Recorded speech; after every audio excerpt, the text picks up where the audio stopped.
नमस्कार सभी विद्यार्थियों का एक बार फिर से मेरे YouTube channel Jagroop Singh geography में। आज हम एनसीईआरटी की सीरीज में कक्षा 6 की जो चल रही है उसमें पाठ नंबर 4 मानचित्र पर बात करेंगे। मैप क्या होता है और ये कैसे कैसे काम करता है। आपने बहुत बार मानचित्र को देखा होगा, कहीं कक्षा में टंगा हुआ, कहीं मेज पर लगा हुआ, अपनी पुस्तकों में, बाजार से परचेज करते हुए आपने मानचित्र लिया होगा। तो मानचित्र क्या होता है, उस मानचित्र पर क्या क्या चीजें होती हैं। तो अब पृथ्वी का वास्तविक स्वरूप होता है ग्लोब, जो हमने दूसरे चैप्टर में बात की है, परंतु हम ग्लोब को हर जगह साथ में नहीं ले जा सकते। तो मानचित्र उसी ग्लोब का एक कागजी रूप या कागज का रूप होता है, जिसे हम फोल्ड करके बड़ी आसानी से कहीं भी ले जा सकते हैं। तो मानचित्र का निर्माण ग्लोब को सुविधा अनुसार बदलने के लिए किया गया। होता क्या है, धरातल पर कोई भी चीज उसको जब हम कागज में रेखाओं के द्वारा तैयार करते हैं तो वो मानचित्र कहलाता है। तो क्या होता है मानचित्र, क्या इसकी परिभाषा है, क्या कुछ है, बात करते हैं। सबसे पहले मानचित्र की परिभाषा पर बात करते हैं। मानचित्र, मैप जिसको कहते हैं, क्या होता है, धरातल के किसी हिस्से का, कोई भी धरातल का कोई हिस्सा है, धरातल के किसी हिस्से का पैमाने, कोई पैमाना लेंगे हम, या मापनी के आधार पर कागज पर खींचा गया चित्र,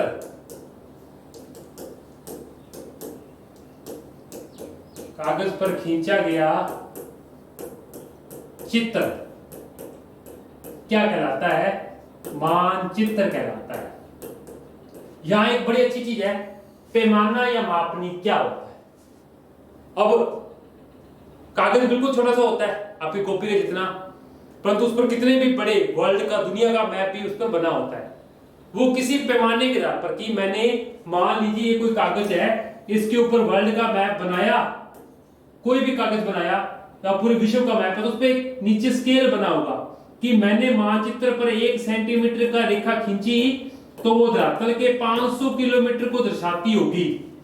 तो उस मानचित्र पर जो रेखा हम खींचेंगे वो मानचित्र धरातल की दूरी को, क्योंकि धरातल जितना बड़ा कागज तो हमारे पास है नहीं, तो धरातल की दूरी को कागज की दूरी के अनुपात में बदला जाता है, और इस बदलने की चीज को क्या बोलते हैं, मापनी या स्केल बोलते हैं।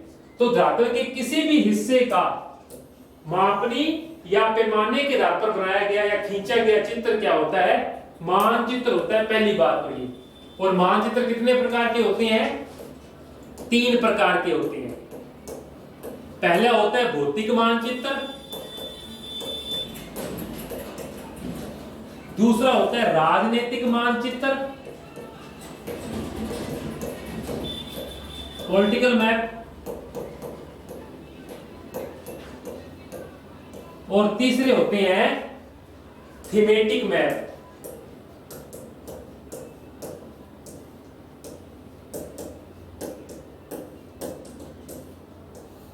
अब भौतिक मानचित्र क्या होता है, जब आप किसी मानचित्र पर सिर्फ भौतिक विशेषताएं, यानी पर्वत, पठार, मैदान, नदियां,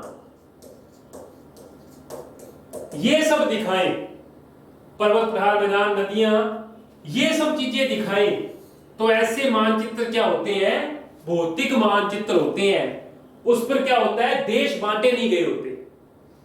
दूसरे होते हैं राजनीतिक मानचित्र, जिस पर देश, राज्य, प्रांत, ये सब खींचे गए हो। आप कभी मैप देखे, उसमें नीचे लिखा होगा ये पॉलिटिकल मैप है या फिजिकल मैप है। तो भौतिक मानचित्र को फिजिकल मैप भी कहा जाता है, और इसे क्या बोला जाता है, पॉलिटिकल मैप भी कहा जाता है। तो जब देश, राज्य या प्रांतों के जो मैप होते हैं, या शहरों, या अब इसमें अच्छी बात, देश, राज्य और प्रांतों की सीमाओं को दर्शाने वाला जो मानचित्र होता है वो कौन सा मानचित्र होता है? राजनीतिक मानचित्र होता है। तीसरे मानचित्र वो होते हैं जो किसी विशेष उद्देश्य के लिए बनाए जाते हैं, जैसे मौसम का मानचित्र, जैसे वनों का मानचित्र, उद्योगों का मानचित्र, खनिजों का मानचित्र, ये सब मानचित्र, जलवायु के मानचित्र, ये सब मानचित्र कौन से मानचित्र होते हैं? थीमेटिक मानचित्र होते हैं। मानचित्र होता क्या है? धरातल के किसी भी हिस्से का पैमाने के आधार पर बनाया गया चित्र। और कितने प्रकार के हैं? 3 प्रकार के। फिजिकल यानी भौतिक, भौतिक में सिर्फ क्या दिखाएंगे? पर्वत, पठार, मैदान, नदियां, ये सब। राजनीति में क्या दिखाएंगे हम? देश राज्यों की सीमाओं को। जबकि थीमेटिक में क्या दिखाएंगे? कोई विशेष चीज, जैसे मौसम, वन, उद्योग, खनिज, इन सब चीजों को दर्शाया जाता है। इसी चैप्टर में दूसरी चीज है मानचित्र के घटक।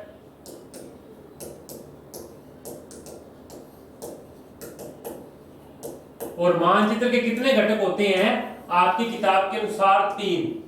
पहली चीज है दूरी, डिस्टेंस। फिर है दूरी के अंदर ही आएगा पैमाना या मापनी। इसको पैमाना या मापनी भी कह सकते हैं आप। फिर है दिशा। और तीसरी चीज है इसके अंदर प्रतीक। मानचित्र पर दिशा होनी जरूरी है। और दिशाएं क्या होती हैं? उत्तर, दक्षिण, पूर्व और पश्चिम। आप कभी भी देखना मानचित्र पर सदैव क्या दिशाएं होती है? उत्तर दिशा का निशान जरूर होता है, क्योंकि उसके बिना मानचित्र क्या होता है? गलत होता है। ठीक है। अगली चीज है दूरी। अब मैंने भी बात की कि हमारे पास इतना बड़ा कागज तो होगा नहीं दुनिया भर जितना कि हम उसका मैप बना सके। तो हम क्या करते हैं? दूरी के अनुसार उस मापनी को या उस धरातल की दूरी को कागज की दूरी के अनुसार क्या कर लेते हैं? परिवर्तन कर लेते हैं, चेंज कर लेते हैं। और ये चेंज क्या कहलाता है? मापनी या पैमाना कहलाता है। ध्यान रखेंगे, ये होता है वास्तविक दूरी, मानचित्र दूरी, और वास्तविक दूरी के बीच का अनुपात क्या कहलाता है? मापनी या पैमाना। तीसरी चीज है प्रतीक। और प्रतीक बहुत चीज होती है। इन्हें सामान्य तौर पर रूढ़ प्रतीक भी कहते हैं। आपको भी देखना मानचित्रों में पर्वतों को भूरे रंग से दर्शाया गया होगा। कौन से रंग से? भूरे रंग से। और जो अधिक ऊंचे होंगे उनको गहरे भूरे रंग से दर्शाया गया होगा। नदियां हमेशा कौन से रंग की होती हैं? नीले रंग की होती हैं। पठार या मैदान, पठार पीले रंग के और मैदान सदैव आपको हरे रंग में दिखे हुए मिलेंगे। ये प्रतीक जो मानचित्र के लिए यूज में लाए जाते हैं, उपयोग में लाए जाते हैं, तो ध्यान रखेंगे। इसके अलावा कभी मानचित्र पर कोई मंदिर बना गया होगा तो मंदिर का प्रतीक ऐसे होगा, रोड का, सड़क का ऐसे होगा, या कोई नदी का मैंने बता ही दिया आपको, नीले रंग से दर्शाई जाती है लाइन के द्वारा।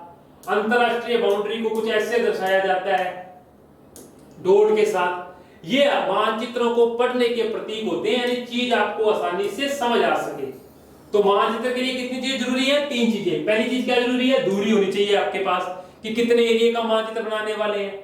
फिर दिशा होनी चाहिए कि उत्तर दिशा इस तरफ है, नहीं तो हम उस पर दिशा पढ़ेंगे कैसे? मानचित्र का मुख्य प्रयोग दिशा के लिए किया जाता है। और तीसरा है प्रतीक, कि उस पर क्या क्या चीजें दर्शाई गई हैं। कोई पर्वत है, पठार है, मैदान है, कोई मंदिर है, कोई मस्जिद है, गिरजाघर है, उन सब के अलग अलग प्रतीक होते हैं। तो मानचित्र के लिए ये 3 चीजें जरूरी हैं। और मानचित्र क्या होता है और कितने प्रकार के होते हैं? भौतिक, राजनीतिक और थीमेटिक। एक छोटी सी चीज और लिखी हुई है पाठ में, वो है खाका। सामान्य रूप से ध्यान रखेंगे, कच्चे मानचित्र को जिस पर मापनी नहीं हो, कच्चे मानचित्र को क्या बोलते हैं? खाका बोलते हैं। इसका पैमाना नहीं होता। जैसे हम पेंटिंग बनाते हैं, कोई भी पेंटिंग बनाई, उसका कुछ भी पैमाना नहीं, हमने नहीं माना कि बिल्डिंग इतनी ऊंची है, इतनी छोटी है, इतना लंबा चौड़ा है, इतनी दूर पर ये दूरी है। तो खाका होता है कच्चा मानचित्र जिसका क्या नहीं होता? पैमाना नहीं होता। ये था पाठ नंबर 4 आपका मानचित्र कक्षा 6 की किताब से। अगली कक्षा में किसी और बिंदु पर बात करेंगे। तब तक के लिए धन्यवाद।